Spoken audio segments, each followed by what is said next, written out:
Hi, I'm Alfonso Muchacho, and today I'm going to show you how to make one of my favourite sounds. So for years I heard similar sounds in a lot of my favourite tracks. I think the first track that I heard this sound in was probably Blue Fear by Armin. This was a huge progressive trance track back in the 90s. I think Armin was still 17 or 18 when he made it, and I fell in love with the lead sound. I thought I should really sit down and figure out how to make this sound, and here's what I came up with.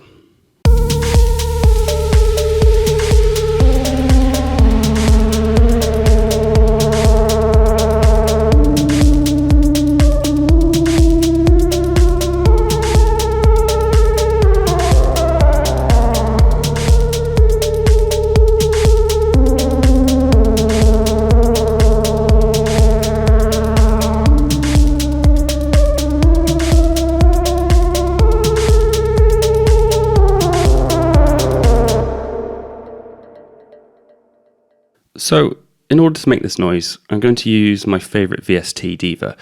You don't need to use this plugin. All you need is something that plays a saw wave and has a bandpass filter. Unfortunately, a lot of the hardware synths that I bought recently neglect the bandpass filter. The Behringer Neutron thankfully has it, but it seems to get missed on a lot of lower priced analog synths these days. Anyway, let's get into making this sound. In Diva, you'll want to select the Mini Mono preset. This will give you that raw Moog saw wave that we'll need to build this noise. I'm just going to turn the range down an octave, and that's all we really need to do. There's no second oscillator, no detuning.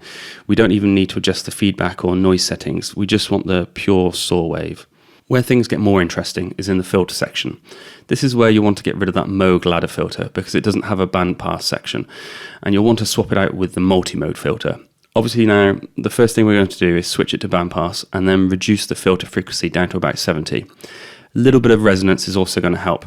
And if you imagine what the bandpass filter is doing, this will just add a higher peak to the frequencies that we're allowing through the filter, helping to create this hollow nasal sound. You can hear that already we're almost at the root of the sound. Let's dial up the keyboard control to around 26. This means that when we play a higher note on the keyboard, the filter will track that note and move to a higher position. This will stop the high notes from sounding too muffled. Over on the mods section, I'm going to swap out the envelope 2 knob for a mod wheel knob and set that to around 30. This means we'll be able to control the frequencies that the filter will let through with the mod wheel as we play in the notes. And finally, I'm just going to turn up the second LFO to around 10.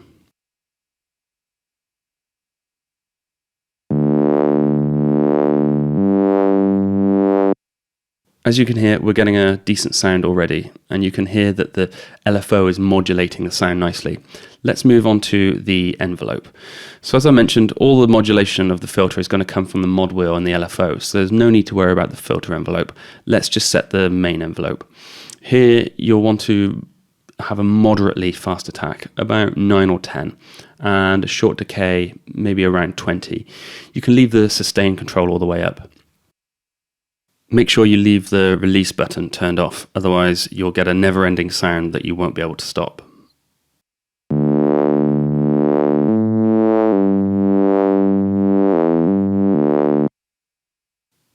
Okay, so that sounds pretty good, but there's still a bit more we need to do to make it right. Let's set the transpose up an octave. I want to play a little higher on the keys, and then let's change the note priority to highest. This means that when two notes are triggered at the same time, it will play the highest one. Remember, this is a mono sound and we'll want to leave the mode on legato. Next comes the most crucial part to getting that wobble that makes this lead sound so intense. Let's head over to LFO 1. Here you'll need to make a few changes. The sync option needs to be set at 1/16, the phase dialed up to around 41, the rate set to about 1.10, and then the depth mod about 73.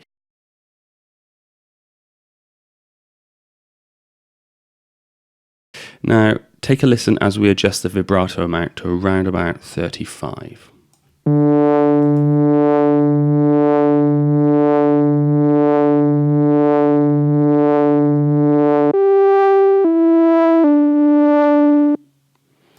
So there's that wobble we were looking for. Just below it, we'll set the rate of the second LFO to around minus 4.1. That will slowly modulate the filter cutoff.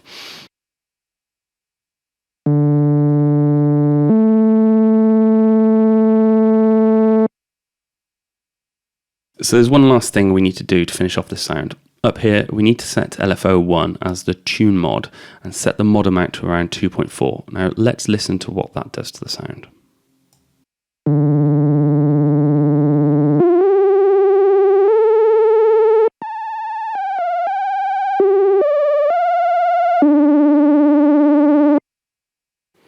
Wobble-tastic. The LFO is modulating so quickly that it's making the sound seem bigger and thicker. All that's left now is to add some effects. Here it's really important to get the phaser on before the reverb. This helps the sound modulate and evolve before the reverb accentuates that movement. Let's have a play around with the settings and then let's take a listen.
You hear it's got an almost rave-like quality in the higher notes. Let's hear it in the context of the rest of the track, and helpfully I've already got the melody mapped out, so here's one I created earlier.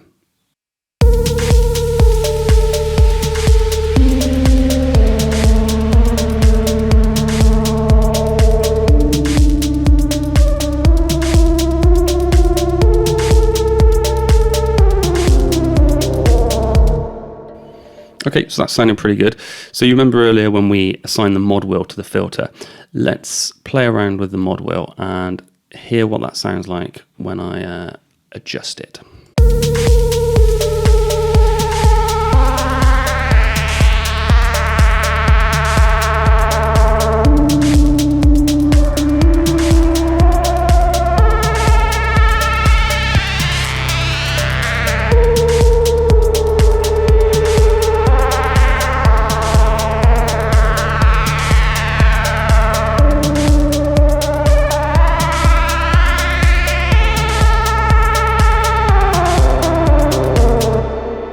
Wonderful, that was the exact sound I was going for.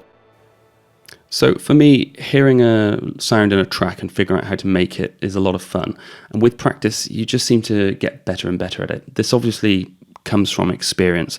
And as you learn what parameters do within synths, you'll hear what's going on in sounds that you like in other people's songs. I don't think you ever want to set out to copy another artist's sound, but learning the techniques that got them there can really aid you in expanding your capabilities as a producer. So let me know down in the comments what your favourite lead sounds are that you're hearing in other people's songs, and let's see if we can figure out how to make them.